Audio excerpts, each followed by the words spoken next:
adé tó tinú àdéwọ̀ òun ni Yorùbá ilẹ̀kẹ̀ tí ń gbélẹ̀kẹ̀ mi ní ìjòyè kárọ̀ṣọ tí ò wọ́pọ̀ káfíńpẹ̀lẹ̀ tí ò wọ́pọ̀ lè ní ìyẹ́lódì. Jolas Radio and TV láti máa láǹfààní láti máa jẹ ìgbádùn àwọn ètò lórúkọ òjọ̀kan ètò bí ètò eré ìdárayá ètò tó ń gbẹ́búrọ́ ètò tó ń múlẹ́rọ́ ètò tó ń gbé àṣà Yorùbá lárugẹ ètò tó ń kọ́ àwọn ọ̀dọ́ bí a ṣe ń ṣe ilé ayé ètò tó ń mú wa súnmọ́ Ọlọ́run ní gbogbo ojoojúmọ́ ọjọ́ ayé wa. Jolas Radio and TV láti máa ní àǹfààní láti máa jẹ ìgbádùn àwọn ètò yìí lọ́lọ́kan òjọ̀kan ẹ máa gbọ́ wa Jolas Radio and TV.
من الشيطان الرجيم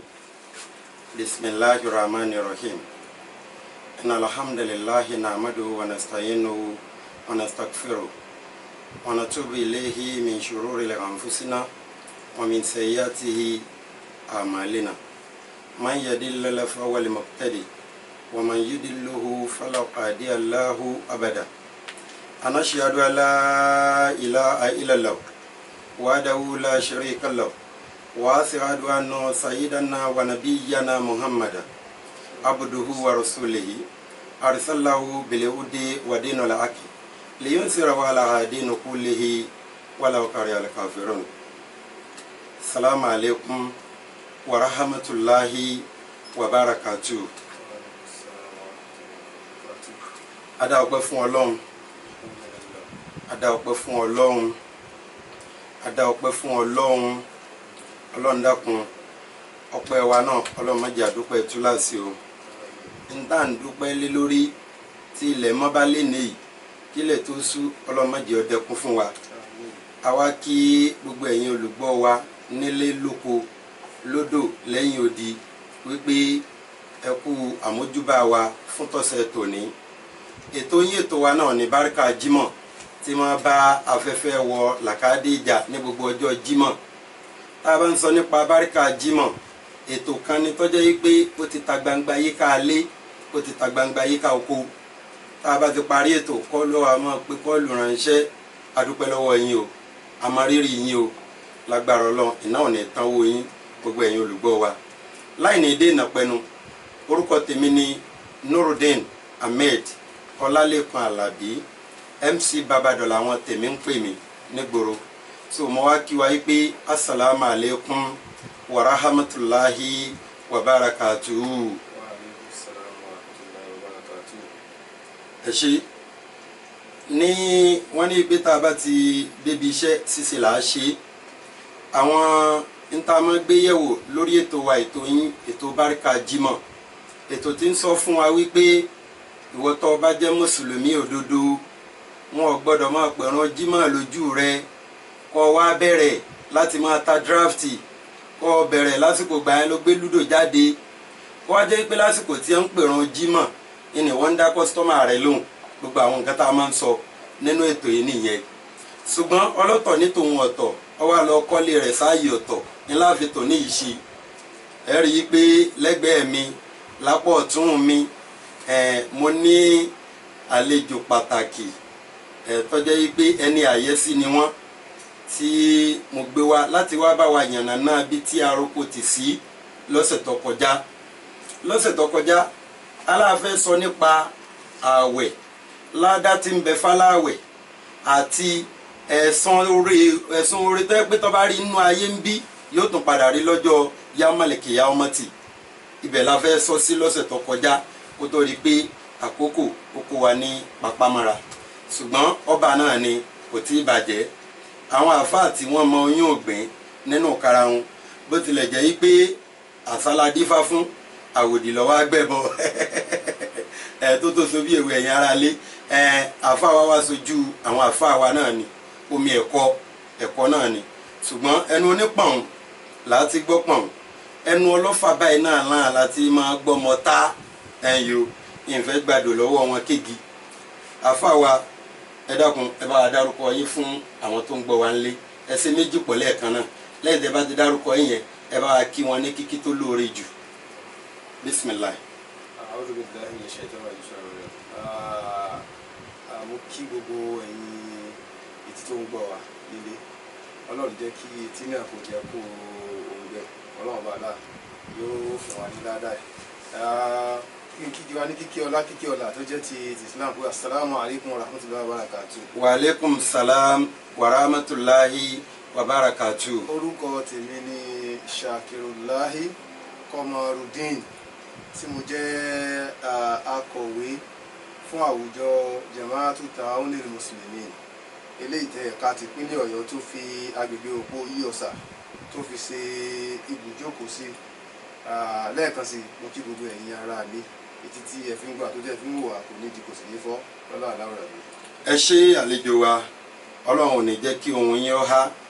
ẹ máa bá gbóǹsókè díẹ̀díẹ̀. Ẹ ṣé. Now ibi tí ẹ darí ìbéèrè yín yẹn lọ, ìdáhùn yín yẹn lọ, ibẹ̀ ni màá ti fa ìbéèrè eléyìí yọ. Tàwùnù lédi ẹni tí ọba gbọ́ àwọn tààbùn ṣé tàwùnù ni àbí báwo ni ìjọ tàwùnù ṣe bẹ̀rẹ̀ tó fi sàn dé ibi tẹ́ dákọ̀? Ẹ ṣe àtọkùn ìjọ tàwùnù torí pé ẹ mà wọ́n ní tó bá kọjú sẹ́nìkan yìí ló kọ sẹ́lòmíì, ó ní bó ṣe rí lẹ́nu oníkálukú látàrí, ṣùgbọ́n wọ́n ní àìmọ̀sán ju ìyá ọ̀sán lọ. Tàwùnù ni tí a bá ní kí a fi yan èdè wa Ísírẹ́lì rẹ̀ a lè tí a wí u ní àti tí u parí rẹ̀ ọjọ́ Tàwùnù. So ìjọ yìí ni a dá sílẹ̀ ní nǹkan bíi ọdún 28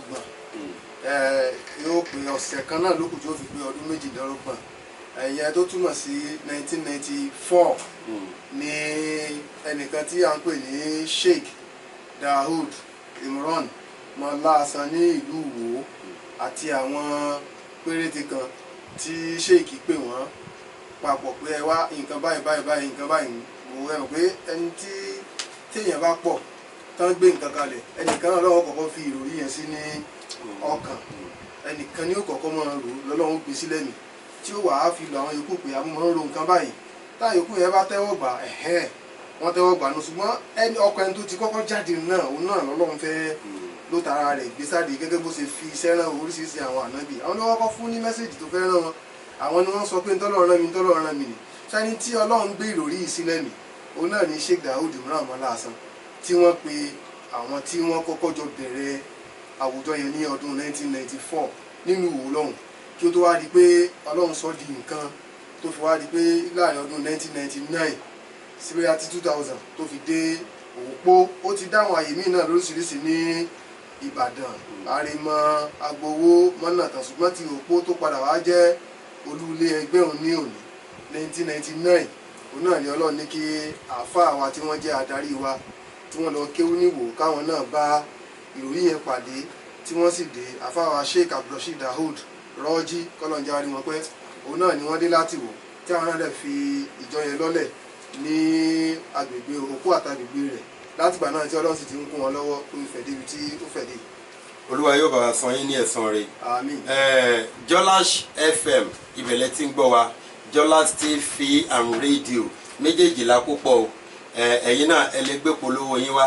ààyè wà láti polówó gbogbo àwọn nǹkan tẹ́ ẹ gbé kárí yẹn. so wọ́n á máa wò yín káàkiri àgbáyé, Instagram ni, YouTube ni, Facebook ni. In fact fóònù tó mú lọ́wọ́ yẹn tó bá ti kílíkì sórí ẹ̀ wà á tó máa gbọ́ wa ní kétékété.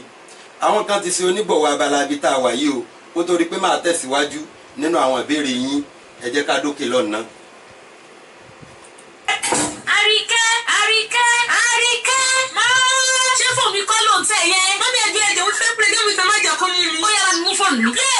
Àgbọ̀dọ̀ ẹ̀ fóònù mi ti jábọ́. Àríkẹ́ oríire lónìí. Kí ló dé ìyá Àríkẹ́ tó fẹ́ fi lúlù yí ọmọ lọ́rùn? Àríkẹ́ mà ti bà fóònù mi jẹ́. Láyé tí àwọn ayédèrú bá tún fóònù ṣe pọ̀ níta yìí. Ṣé yóò tí gbọ́ nípa iléeṣẹ́ Alam Mobile ni? Alam Mobile. Bẹ́ẹ̀ni, Alam Mobile phone wọ́n ń ṣe fóònù, wọ́n ta fóònù ní iléeṣẹ́ tiwọn, iPhone, iPad, Tecno, iTech àti bẹ́ẹ̀ bẹ́ẹ̀ lọ. Alam Mobile communication software hardware níṣẹ́ tiwọn, iPhone, UK use, upgrading to gayata, gbogbo tẹ́ ẹ fẹ́ lójú kan ló wà. Níbo wà ní iléeṣẹ́ wọn wà? Post office Nipos complex opposite Cocoa House Dùgbẹ̀ Ìbàdàn. Ẹ̀lú wọn ní 08073307689. Alam Mobile communication iléeṣẹ́ tí mo fọwọ́ sọ̀yà lé lórí níbi ká tún fóònù ṣe. Ẹ káàbọ̀ padà láti ẹ̀ka ìpolówó ọjà wa, iná lẹ ti gbọ́ yẹn. Àfà mi láti tẹ̀síwájú nínú àwọn ìbéèrè, ìgbà tẹ́ dárúkọ tààwùn lẹ́ẹ̀kan, ìbéèrè kan tawọ́ tasẹ̀ nínú ọkàn mi. Kí làwọn nǹkan tí tààwùn yẹn ń ṣe tó fi tayọ àwọn akẹgbẹ́ rẹ̀? Ẹ ṣe atọ́kùn. Ṣé rí àwùjọ tààwùn ó jẹ́ àwùjọ eléyìí tí Ọlọ́run gbé kalẹ̀ tó jẹ́ pé lóòótọ́ ìgbà tó dé ó bá oríṣiríṣi àwọn àwùjọ ní iwájú táwọn náà dẹ̀ ní ti gbéṣẹ́ẹ̀sì lọ́wọ́ tí wọ́n sì ṣe tí wọ́n ń gbìyànjú lọ́sàn-án lóru. Ìgbà tọ́lọ́run gbé àwùjọ tààwùn kalẹ̀ táwọn kan rò pé àwọn bàbá yìí ti ṣiṣẹ́, wọ́n dẹ̀ ti ṣe ọ̀pọ̀lọpọ̀ ìgbìyànjú, orí ìgbìyànjú ẹ̀ náà ọ̀pọ̀lọpọ̀ wọn sì wà wẹ́ kọ́lọ́n kó tó bá wa lọ́rẹ̀ ẹ̀mí wọn, àwọn tó fi lọ́nu wọn kọ́lọ́n kó bá wa ṣe ìkẹ́ àtìgẹ̀ kó bá wa ṣe fún wọn. Nígbà tá a gbéṣẹ́ ìkalẹ̀ pé ẹ̀sìn Islam tí aláwọn ṣe níbi tí a wà yìí, ó dà pé ọ̀pọ̀lọpọ̀ àwa mùsùlùmí ní tí a rò ní wípé ẹ̀sìn Islam ẹ̀sìn pé ká kàn wọ mọ́sálásí ká kírun ká sì jáde pé tí ó ń jẹ́ Islam nìyẹn. Lóòótọ́ ìgbìyànjú àwọn bàbá yìí nípìnlẹ̀ náà sẹ́mọ̀ pé tẹ́lẹ̀tẹ́lẹ̀ síwájú gẹ́gẹ́ bí Yorùbá ìwà àṣà ẹ̀sìn ìbílẹ̀ ẹ̀sìn àdáyébá òun ló gbọdọ̀ káàkiri gbogbo ilẹ̀ Yorùbá. So ìgbìyànjú àwọn bàbá yìí náà ni wọ́n fi mú Islam wá tó di pé wọ́n bẹ̀rẹ̀ sí ní kọ́ mọ́sálásí lórí pé wọ́n sáà ọ̀pọ̀lọpọ̀ àwọn èèyàn tí wọ́n sọ wọ́n di ẹlẹ́sìn mùsùlùmí tí wọ́n ń kírun. So ìgbà táwọn bàbá yẹn ti wá lọ ayé sì ń yí, bí ayé ṣe ń yí òun náà ni gbogbo nǹkan ń yí padà. So ìgbà tí ó wá wò wípé ẹ̀sìn tí ń bẹ ní ayé bó ṣe ń yí yìí, àwọn nǹkan tí ẹ̀sìn náà bá fi ìgbàláàyè rẹ̀ lẹ̀ pé òun náà lè yí, kí ló dé tóun náà ò lè, kí ló dé tá à yí òun náà tákàn wá dúró sí ojú kan níbi táwọn bàbá yìí ṣe gbìyànjú dé. Ibẹ̀ náà ni ó wà tọ́pọ̀lọpọ̀ wọn gan tí wọ́n ti dàgbà, àwọn tó sì wà ní orí iṣẹ́ gan nígbà náà wọn àfi bẹ́ẹ̀ rí ìkún lọ́wọ́ tó yẹ bẹ́ẹ̀ láti ìjọba ní o látọ̀dọ̀ mùsùlùmí gan fúnra wọn, torí pé mùsùlùmí gbà wípé ká kàn wọ mọ́sálásí ká sì kírun ká sì jáde, ibi tí ẹ̀sìn mọ náà nìyẹn. Ẹni tó bá lọ lé kéwú tó bá jáde kò sí ìpèsè kankan fún níta pé ibi tí ó ti ṣiṣẹ́ rè kò sí. Tí wọ́n bá ti lọ lé kéwú tá a jáde bí ká jẹ́ àfáà tí ó máa dáhùn èèyàn lóhùn, àfáà tí ó máa kọ́ ọmọ ní kéwú tí àwọn ẹlẹ́yà ó máa tẹ̀kọ́ máa ta fùfú nǹkan pàápín ẹ̀ ipò tá a lè dé tó ga jù òun náà ni bóyá ajẹ́ lìmọ́mù mọ́sálásí àbí wọ́n fi ajẹ́ mùfásírù àbí nǹkan kan nìkan. Islam sì jù báyìí lọ. Lìmọ́mù mọ́sálásí àwọn tí ó mọ̀ gbọ́rọ̀ rẹ̀ ò kọjá àwọn tí ń kírun ní ẹ̀yìn rẹ̀. Mùfásírù àwọn tí ó mọ̀ gbọ́rọ̀ rẹ̀ ò kọjá àwọn tí bá ń wá síbi wá àti tí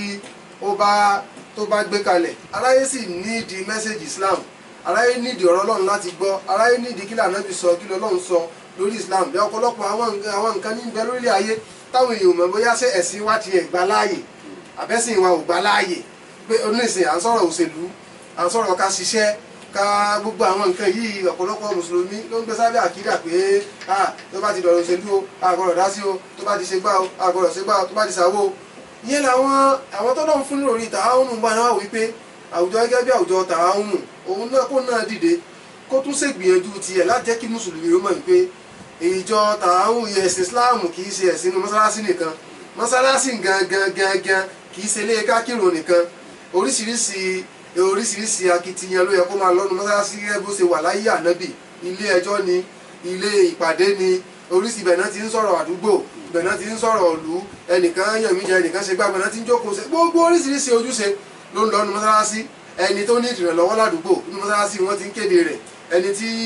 nǹkan kan ṣe tó ní ìdí àdúrà ẹni tó wá mọ́sálásí tí wọ́n rí kí ló tó àrí wọ́n ti mọ́sálásí lọ yẹ̀wò lé tó ìyẹn ní tààhùn wá gbé lọ́wọ́ dẹ́ ọ̀pọ̀lọpọ̀ ẹ̀tọ́ mùsùlùmí ni mùsùlùmí ò ti ẹ̀mọ̀ pẹ́tọ́ ọ̀hún ni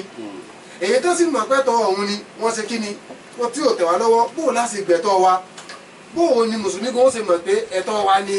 nǹkan yìí ní ṣókí ìtítà ọ̀hún tó dá lórí nìyẹn. ẹ ṣe gbogbo ntẹ ìyànnà náà náà ó ti yé wa látòkè tó fi délẹ̀ àwọn ìbéèrè kan tí ó wà wájú mi yìí yes or no ni ìgbà tẹ́ ẹ dákọ̀ tààwọn lẹ́ẹ̀kan ẹ sọ bí tó ti sàn wá ti ṣe olúùlú ní Wò tó fi wá sàn dé Ìbàdàn níbi tá a wà yìí náà so tẹ́yìn fi wá kó abala kan ń bẹ̀ ní òpó àtàgbègbè rẹ̀ tààwọn mélòó lọ wà. tààwọn nǹkan oṣù péré ni. ẹ jẹ́ kó mbẹ́ tààwọn nǹkan ṣoṣo péré. now tààwọn lọ́tún tààwọn lọ sí tààwọn lọ́tún tààwọn lọ sí mo wá dé police station kan níjẹta àwọn ọlọ́pàá kan wá ní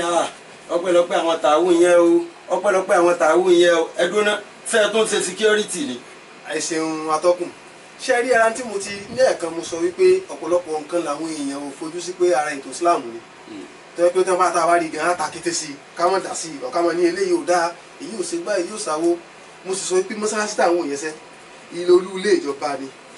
government capital ni mọ́sálásí tó yẹ pé wọ́n ń sọ̀rọ̀ ìjọba ń bẹ aláìwé mọ̀sására ó lọ adarí ìjọba ni náà ó darí ìlú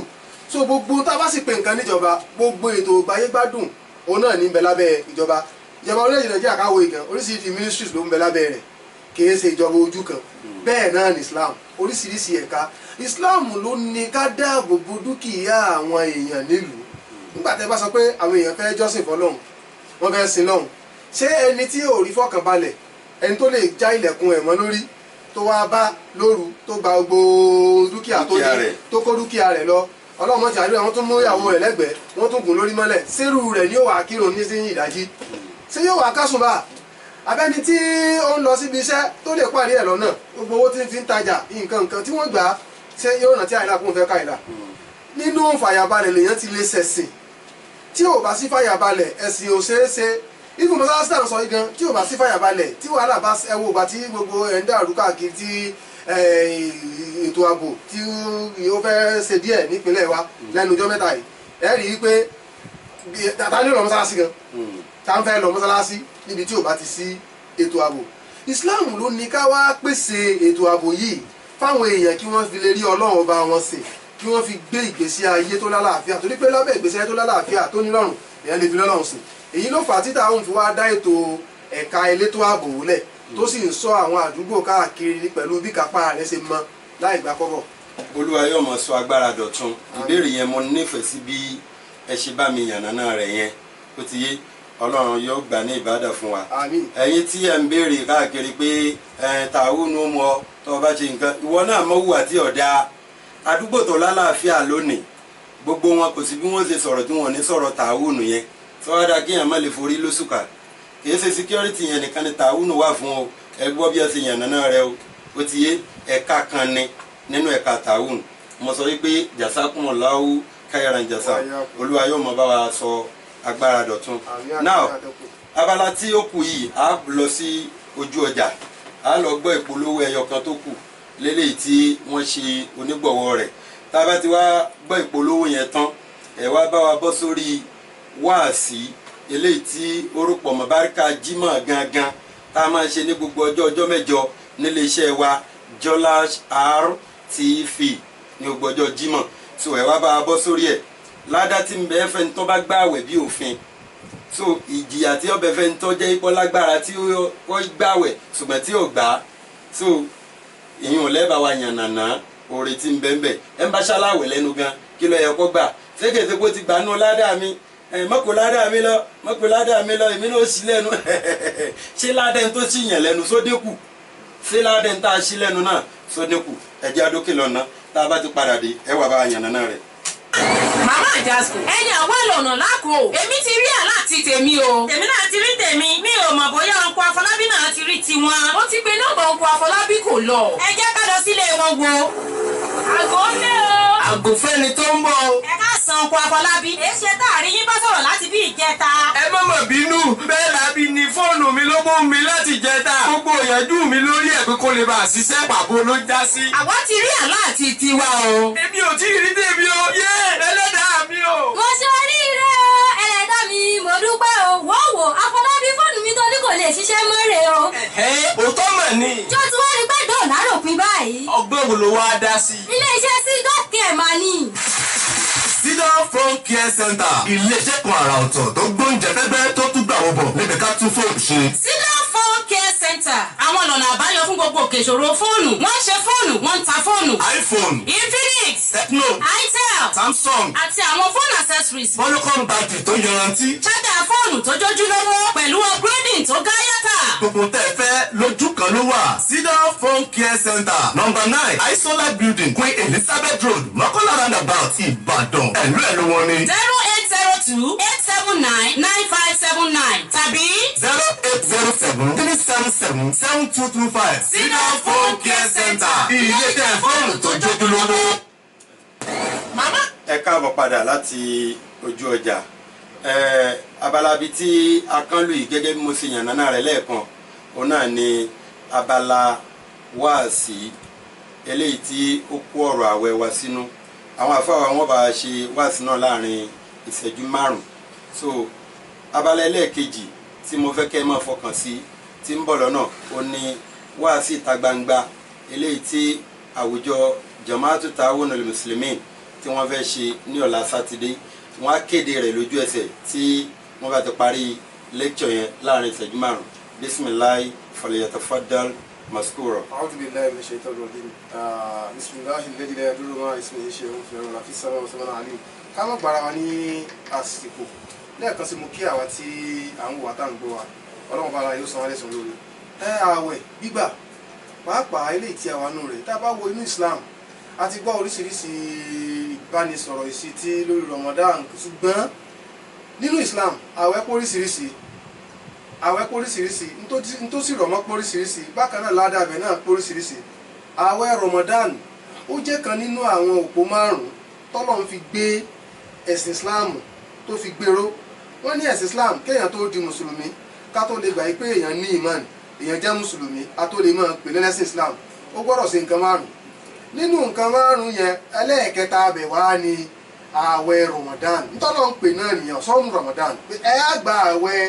Ramadan ọlọ́run ọ̀dàkọ rẹ̀ that is nǹkan 5 yìí yóò pé ká tó lè sọ wípé mùsùlùmí léèyàn. Tá a bá ti wá rí kan tó yẹ ẹ́ lẹ̀ nínú nǹkan 5 tá a wá sọ yìí méjì jẹ́ dandan tí wọ́n pé kò rí kọ̀ǹdíṣàn tẹ́yẹ̀ bá rí kó wà kó ṣe kí ni kò sí ó gbọ́dọ̀ sí kí ni ó gbọ́dọ̀ tẹ̀lé lè ṣe méjèèjì. Alákọ̀ọ́kọ́ náà nígbàgbọ́ nú Ọlọ́run kéèyàn nígbàgbọ́ nú Ọlọ́run kó kí nǹkan kan má ṣe kí ìgbàgbọ́ ẹ̀ kó má ronú kan nǹkan kan yà fọ́lọ́run. Ẹlẹ́ẹ̀kejì ni irun kíkí ìyún kò sí kọ̀ǹdíṣàn tẹ́yẹ̀ bá rí ó wà kò sí èèyàn lówó ara ó lálàáfíà o kò lálàáfíà o tó bá ṣe rọ̀ lọ́rùn èèyàn lówó kò lówó kò sí nǹkan tó bá sí nǹkan tó ṣe ọkàn rẹ̀ ó gbọ́dọ̀ nígbàgbọ́ nú Ọlọ́run ó sì gbọ́dọ̀ kírun ní gbogbo kọ̀ǹdíṣàn tó bá bá ara rẹ̀. Ibi tí kọ̀ǹdíṣàn ti wá ń wá látòrí ẹlẹ́ẹ̀kẹta Ramadana Ọlọ́run wá ní ẹlẹ́ẹ̀kẹta lààwẹ̀ gbígbà Ọlọ́run wá fi kọ̀ǹdíṣàn tí ń dì í kọ̀ǹdíṣàn yẹn tí ẹnikẹ́ni tí kankan nínú kọ̀ǹdíṣàn yẹn bá wá sí fún kò tí ì darúgbó kò sì tọ́mọ lọ́wọ́ kò lóyún kò rìnrìn àjò kò sì ní àìsàn kan tó ti dúró tó yẹ pé kò ní lọ bóyá bíi ọ́sà bóyá bíi kánsà bíi trepni àìsàn tó ń bẹ̀mí rẹ̀ wọ̀ yájà tí ó sì ní lọ tó sì fa kó mọ́ lè gbà àwẹ̀ tí ò bá ti níyẹn kò sí nǹkan kan tí ó lọ wájú kẹ́ ẹ lè ba àbẹ̀rù Ọlọ́run ntọ́nà mú wọn bẹ̀ nìyẹn ìyẹn ni wípé tí àwẹ̀ ó gbìn sí wa lẹ́mìí òun nìbẹ̀rù Ọlọ́run oríṣiríṣi èrè ẹ wá wo ọ̀pọ̀lọpọ̀ èrè tó bá ń bẹ fẹ́ni tí ó bá bẹ̀rù Ọlọ́run. Ọlọ́run sọ nú àwọn àyà kan Suratu Yunus Ọlọ́run dájúdájú àwọn èèyàn tiwa lákànfọ́ àríwọ̀n làwọn yọ zanu bàdà bisimilá Ọlọ́run ní kí n má pàlà yín kí n má gbàsìkò Ọlọ́run ní àwọn èèyàn tiwa o lákọ́fà lẹ́yìn wọn ní bẹ̀rù wọ́n láwọn yazanu a sì ní báwọn nú jẹ́ àwọn wa lọ́lọ́run qualify láwọn èèyàn tiẹ̀ ọlọ́run ní alẹ́ dínà àmọ̀nù àwọn tí wọ́n gbà ọlọ́run gbọ́ wà kánú yatakú níbi tí mo lọ nìyẹn ọlọ́run wa ní tí wọ́n bẹ̀rù wa tí wọ́n bẹ̀rù a jẹ́ pé ọlọ́run ní ẹgbà àwẹ̀ kẹ́ ẹ lè bá àpáyà wa ẹ wá wo àǹfààní tọ́lọ́run sọ pé òun ó mú wa fáwọn tó bá sí kíni fáwọn tó bá bẹ̀rù ọlọ́run ara àǹfààní yẹn òun ní pé kíni ọkàn òun ó balẹ̀ nígbà téèyàn ò bá rí payà tí nǹkan kan ò paláyà ọkàn ẹ balẹ̀ náà nìyẹn náà yóò ní fàyà balẹ̀ ní gbogbo ohun tó bá ń ṣe ọlọ́run sì ni wọn sì ní ìbànújẹ́ ìtumọ̀ ẹ̀ ní wípé ọlọ́run ní ẹgbà àwẹ̀ kẹ́ ẹ lè bá bẹ̀rù ọlọ́run kẹ́ ẹ lè bá bẹ̀rù wa ọlọ́run sọ fún aláyè kan pé iná àkọ́rọ́mọkùn ìdàláì àti kọ́ọ̀kùn àwọn táwọn ọlọ́run tijú ọlọ́run náà láwọn tó tijú ó láwọn tá a lè pè ń pàdé ẹ̀ ó láwọn tó pọ́nlé ọlọ́run láwọn tí bá ń bẹ̀rù wa a jẹ́ pé téèyàn bá wá wà lẹ́ni tí ń gbààwẹ̀ tí ń gba Ramadan bó ṣe yẹ kó gbà tó tẹ̀ lófin rẹ̀ a jẹ́ pé nínú àwọn tí àwọn kan yóò máa ṣẹlẹ̀ sí àríire jẹ́ rẹ̀ nìyẹn ọlọ́run nífẹ̀ẹ́ rẹ̀ yóò sì jẹ́ ní ọlọ́run tó jẹ́ pé yéèyàn bá gbé lẹ̀ náà ìdàkejì ń tà sọ yìí náà òun náà ni yóò máa jẹ́ tiẹ̀ kí wọ́n láwọn tó lè ba àwẹ̀ jẹ́ a ti sọ pé àwọn nǹkan tí ó lè má mú yàn gba àwẹ̀ a ti ṣàlàyé ẹ̀ àwọn nǹkan tó lè ba àwẹ̀ jẹ́ wọ́n fẹ́ ká sá fún nǹkan jíjẹ lásìkò tí àlùfájàrí jáde láàárọ̀ tí ìgbà tí ó fi wọlé tó ń fi wọlé ní ìrọ̀lẹ́ ọ̀rọ̀ ojú ọjọ́ lọ́rọ̀ àwẹ̀ kì í sọ̀rọ̀ aago torí pé tó bá lọ́rọ̀ aago ni àwọn orílẹ̀-èdè míì wà tó yẹ pé bí aago 9 mẹ́wàá ni wọ́n ń sínú nígbà tó yẹ pé ìgbà tí oòrùn wọn wọ̀ nìyẹn tí oòrùn tí wọ́n bá wọ̀ tí oòrùn àwọn kẹ́sìmọ̀ tó yẹ pé oòrùn wọn lè wọ̀ láago 6 òun lè wọ̀ láago 6 kọjá tóòrùn bá ti wọ̀ náà wọ́n ṣe kí ni wọ́n sínú náà ni so kásá fún jíjẹ mímu láwọn àsìkò yìí ìsúnmọ́ obìnrin tàbí ìsúnmọ́kùnrin láàrin ọkùnrin àti obìnrin gbogbo ohun tí a lè wò tó lè sọ ojú wa tó lè sọ di nǹkan míì tí ò da ìwòkuwò tí ò da ìhòòhò nǹkan kan àti gbogbo ohun tí ó jẹ́ tẹnu kọ tọ́lọ́wọ́n bá tọ́ sọ tọ́lọ́wọ́n ká má débẹ̀ ifo nígbà tí ò sáwẹ̀ nínú àwẹ̀ náà ká má débẹ̀. ẹ ṣe o ẹ kú ohun o lágbára Ọlọ́run Olúwa mọ̀ fagbára dọ̀tun ìwọ tó ń wò mí lé yẹn náà gbogbo nǹkan tí wọn náà má yẹ pé kò dáa iná ló lè ba àwẹ̀ jẹ́ nítorí wá dérí pé kíní tí ń bá ṣe àwọn èèyàn má jẹ́ kí wọ́n rí mi bí kíní má jẹ́ kí wọ́n rí mi irú nǹkan yẹn tó ń sá fún yẹn kò náà ń bá àwẹ̀ jẹ́ kí wọn náà jìnnà sí i Ọlọ́run gba àwẹ̀ yìí ní bàdà fún wa o kò ní ṣe ní ọ̀kan tó kù fún wa arúpẹ́ lọ́wọ́ yín àfa wa nínú àwọn tí àjọsọ kó tó rí pa wọ bíi ò ní pé wá sí ìta gbangba ní ṣókí láàrin ìṣẹ́jú kan sí méjì wá sí ìta gbangba so ẹ dápọ̀ àlejò méjì tí ń bọ̀ níbẹ̀ aago mélòó ni ó wáyé níbo ló ti fẹ́ wáyé bísímìlá. ẹ ṣe wá sí ìta gbangba jẹ́ wá sí tí a máa ń ṣe gẹ́gẹ́ bí a mọ̀ pé àsìkò ìgbọ́rọ̀ ọ̀rọ̀ Ọlọ́run náà la wáyé gẹ́gẹ́ bí àṣà mùsùlùmí nínú Ramadan náà ìgbanisọ̀rọ̀ máa ń pọ̀ àwọn náà jẹ́ àwùjọ iná àwùjọ táwọn mùsùlùmí tó jẹ́ ẹ̀ka tòpó náà máa ń ṣe ètò ìlọ́lọ́ọdún nínú Ramadan tó máa ń jẹ́ wá sí ìta gbangba torí pé kò sígbà kan tí wá sí òkúra lọ́nà àwùjọ ṣùgbọ́n èyí tó jẹ́ tiwọn láti báráyé sọ̀rọ̀ lórí kí ni ń ṣẹlẹ̀ ní ìlú wa lórílẹ̀‐èdè wa lágbàáyé bó ló ṣe kàwọn mùsùlùmí bó ló ṣe ka gbègbè wa bó la fẹ́ bájọba sọ̀rọ̀ òun la fi máa ń gbé wá sí yẹn níta gbangba tá a máa ń ṣe eléyìí tẹ́lẹ̀ ó jẹ́ bí ẹlẹ́ẹ̀kẹjọ àbí kẹsàn-án irú rẹ̀ ní ọdún ìkòrónà ò jẹ́ kí a ṣe ní ọdún tó kọjá gbogbo ayé ṣe mọ̀ so yóò tún wá wáyé lọ́la ní ní junction abẹ́bì ní òkè abẹ́bì lọ́hùn ní laskaba ní yangana tá ń pè yangana ayé jọ̀hún ibẹ̀ ni ó ti wáyé ọ̀pọ̀lọpọ̀ àwọn olùbánisọ̀rọ̀ náà ni ó sì wà ń bẹ̀ nínú wọn náà ni olùdásílẹ̀ àwùjọ yìí nílùú láti ìlú Ìwó Sheikh Daoud Imran Ọmọlásán tí wọ́n máa ń bá wa jẹ́ olùbánisọ̀rọ̀ ní ọdọọdún torí pé ìbánisọ̀rọ̀ tá a fẹ́ àkórí tá a fẹ́ lò lọ́dún yìí ẹ rí i pé gbogbo ẹ̀ ń rú lórí ètò ìbò lálùrọ̀tò ààbò láti ọ̀pọ̀lọpọ̀ bí ọjọ́ wá sẹ́yìn ọkọ̀ sì rí i pé láwọn àdúgbò wa pápá láwọn àdúgbò tá a ti wá ní pọ́nmọ́ mùsùlùmí náà ló pọ́n di àwọn nǹkan mọ̀dàrú ìjàgídíjàgan ìpáǹlé nǹkan nǹkan àwa wò wípé kí ọ̀rọ̀ owó lálẹ́ gbà láti dá sí ọ̀rọ̀ nǹkan nígboro la fi wá gbé tọ́pìkì méjì kalẹ̀ aláàkọ́ la pè ní kí ni ojú wo ní Islam fi wo lílo àti ṣíṣe oògùn olóró bóyá mímọ̀ ta oògùn olóró àbí mímọ̀ ṣe tó ní í ṣe pẹ̀lú oògùn olóró ẹbí ìbọn igbó nǹkan nǹkan àwọn oògùn olóró káàkiri nǹkan nǹkan ojú wo ní Islam fi wò ó dẹ́ ipa wo ni ó ní lórí ẹni tí bá ń lò tàbí tí ń tà á ẹlẹ́ẹ̀kejì tó wá jẹ́ pàtó ni pé hooliganism jàgídíjàgan àti tọ́gìrì àti ìwà ìpáǹle bóò ni ipa wo bóò ló àkóbá wo ni ó sì bá mùsùlùmí because ọmọ alópọ̀jù àwọn tí wọ́n á wo òpó nǹkan nǹkan agbègbè rẹ̀ nísìn ọmọ mùsùlùmí ló pọ̀jù ń di ẹ̀ bóò wá ní nǹkan ó ṣe ṣàkóbá fún wa gbogbo nǹkan yìí náà ni a fẹ́ sọ̀rọ̀ lé lórí tí a sì pé lọ́ba láàfáà lẹ́gbẹ́gbẹ́ àti láwùjọ láwùjọ. ẹ̀dá pé èèyàn méjì nínú àwọn àlejò kan. nínú àwọn tá a pè àwọn orí adé a pè àwọn tá a pè pọ̀ a pè ládéládé a pè àwọn níjọ nínú wọn náà ni a rí ọ̀rẹ́ gbogbo láwọn ìbùkúnlé nínú wọn a fìwé pè wọ́n a sì tún pe ọ̀nàrẹ́bù Musiliu Akínrẹ̀mí bẹ́ẹ̀ la pẹ́ ọ̀nàrẹ́bù tó ń sojú wa níbàdàn North West ọ̀nàrẹ́bù Akeem Ọbádára àpò àwọn náà àtàwọn bẹ́ẹ̀ bẹ́ẹ̀. ẹ ṣe torí àkókò wa inú mi dùn jazakumullahu khairan eléyìí tí ẹ bá wa yànnà náà yìí ọ̀la ni ó wáyé aago 10 àárọ̀ láago 10 àárọ̀ ìwọ tó ń wò mí yẹn náà darapọ̀ mọ́ wa ní abẹ́gi yangana lábẹ́bí so èmi náà wà ń bẹ̀ wàá rí mi kòrókòrò kìí ṣe kòrónà wàá rí mi pẹ̀lú ojú ẹ méjèèjì lọ́la yẹn ni ọlọ́run ó ṣe ní rọrùn now ní ọwọ́ parí eléyìí tí màá fi yọ̀ǹda ti yín ó ní pé àwọn àfáà wa tí wọ́n ní kí ẹ wá sojú àwọn bì ẹ bá wa dárúkọ wọn kẹ bá wa dúpẹ́ lọ́wọ́ wọn kẹ ẹ dẹ̀ bá wa ṣàdúrà fún wọn láàrin ìṣẹ́jú kan. naam a dúpẹ́ lọ́wọ́ àwọn nàkíbù wa tí wọ́n jẹ́ adarí fún àwùjọ ìpátápátá lọ́yọ̀ state káfàtà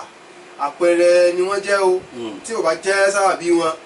irú àwa yìí yóò ti níbi láti fòdé pé à ń wáyé kí à ń ṣe gbà ń ṣàwo tó sì yẹ pé gbogbo gbèsè ayé náà ọwọ́ Ọlọ́run ọba ni ó wà kò síbi téèyàn wà títa Ọlọ́run bá kádàrà pé yóò jẹ́ láyé tí ò ní wá bá gẹ́gẹ́ bí tí wọ́n jẹ́ ká mọ̀ fáwa Sheikh Abdulrasheed Dahood Raji tí wọ́n jẹ́ Abu Nasiba tí wọ́n jẹ́ adarí fún àwọn táwọn mùsùlùmí nípìnlẹ̀ Ọ̀yọ́ ní tìbútòrò òpinlẹ̀ ọtí létòkò rẹ̀ a dúpẹ́ lọ́wọ́ wọn àwọn náà ni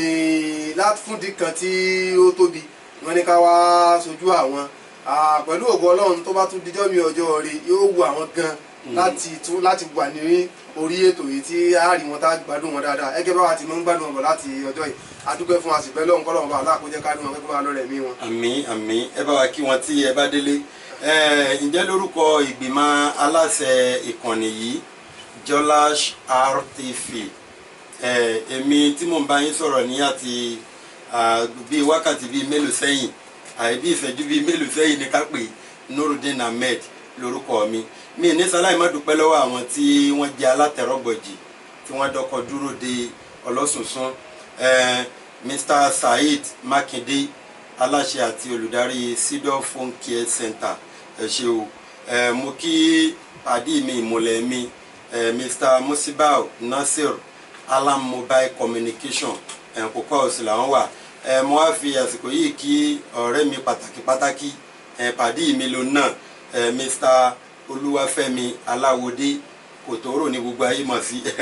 ẹ ṣé o mo wá kí ọ̀gá wa pàtàkì Honorable Ọláyínká Gbọ́láhàn ojúlówó ọmọ Ìbíkúnlé lágbára Ọlọ́run òkè tẹ́ ń wò lọ́ọ̀kan yẹn àgbọ̀nlá lọ́lọ́run ó ṣe ìrọ̀rùn ló máa já sí Federal Honorable come 2023 no shaking kì í máa ṣeré lágbára Ọlọ́run àníwáyé tì a máa fi eléyìí dágbére fún ti tọ̀sẹ̀ gbogbo ẹ̀yin tẹ́ ń wò wá nílé ojú tẹ́ fi ń wò wá lágbára Ọlọ́run ojú náà ní fọ́ etí tẹ́ fi ń gbọ́ wa etí náà ní dín tẹ́ máa náwó sí o mo kí gbogbo ẹ̀yin KSO Media Team pátápátá láti létè ìdókò Ọlọ́run ní jẹ́ wálẹ̀ wàràfà náwó mankana alẹ́yà àwa fẹ́ máa lọ fún tọ̀sẹ̀ yìí nìyẹn a tún padà tó bá tún di ní ọ̀sẹ̀ tí ń bọ̀ ẹ darapọ̀ mọ́ wa tó bá di lọ́sẹ̀ tí ń bọ̀ ní dèdè aago 10 láàárọ̀ títí di aago 10 àbọ̀ pẹ̀lú ògo Ọlọ́run títí di ọ̀sẹ̀ tí ń bọ̀ náà mi ò fi yín lẹ̀ sínú ìbànújẹ́ lọ́sẹ̀ tí ń bọ̀ yẹn mi ní bá yín ní inú ìbànújẹ́ wasalaamu alaikum wa rahmatulahi wa barakatuh. Wa alaikum salaam wa rahmatullahi wa barakatuh. Allah